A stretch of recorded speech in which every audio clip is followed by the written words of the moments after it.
I have 5 notebooks to organize my life right now, but in my daily planner notebook for the last several weeks, I have had this to do and I've just been procrastinating it, but we're doing bi-weekly number 2 today. For anyone that's new, the bi-weekly is something that my boyfriend and I used to do when we first started dating, and this was very healthy in our relationship. We would give a rating for the week, what we could have done better and what we appreciated. I've been meaning to keep up the cadence, but I think it's 4 weeks, so this is like a month update. Also, if you guys want me to do a notebook tour, I'm thinking of doing one because I have so many notebooks nowadays, and I actually am writing in these because I used to like not write in my notebooks.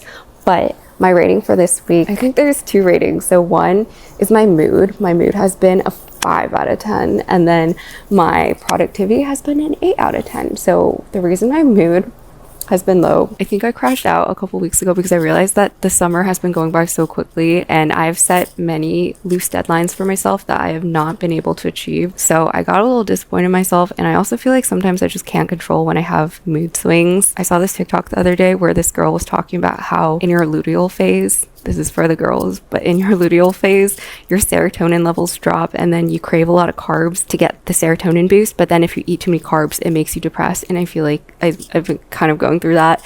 So that's a little TMI. Things that I wrote down that I want to do better the next couple of weeks is using my gym membership. On that same vein, I have also been not eating as healthy. I was actually really proud last month because we were eating really healthy, and every single date night that we had was a salad or something really good. And then we started doing like really unhealthy stuff. Like we did fried chicken last night. And then one other thing that I want to do better this week is self-respect. And I thought about this because I lack self-respect as a creative person. And that's something that I want to work on because I realize I discount everything that I do. Today, someone came up to me and asked me about how my pottery stuff is going. And I was like, oh, I'm just working on something small. It's not as complex as, you know, what James was doing, because James was also there and talking about his stuff.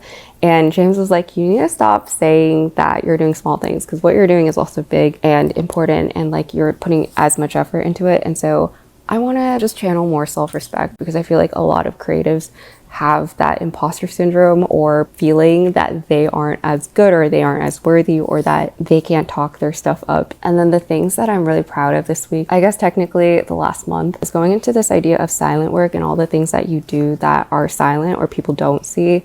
I feel like I have accomplished a lot this month that I'm very proud of. I finalized my logo for my art brand that I'm starting. I 3D printed a stamp, and I learned how to use 3D printing software. I relaunched my podcast for season 1.5, and I've been so happy because all of the Soji Shotties. And I also filmed a special guest episode. Anyways, I feel like that was a really long bi-weekly. See you guys in the next bi-weekly.